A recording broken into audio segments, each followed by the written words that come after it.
Subscribe करें हमारे YouTube channel को, साथ में बेल के आइकन को दबाएं ताकि आने वाले वीडियो का नोटिफिकेशन आप तक मिलता रहे।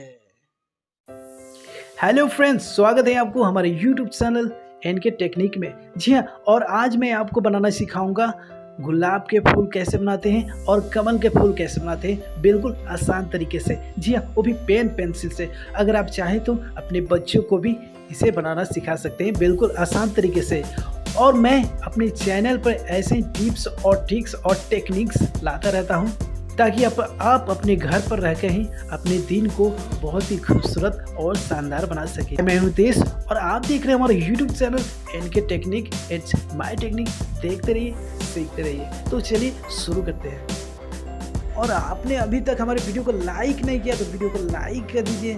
साथ में अगर आप हमारे चैनल पे न्यू व्यूअर हैं तो चैनल को सब्सक्राइब करके बेल का आइकन को दबा दीजिए ताकि आने वाली वीडियो का नोटिफिकेशन आप तक मिलता रहे और मेरी टेक्निक आप तक पहुंचती रहे।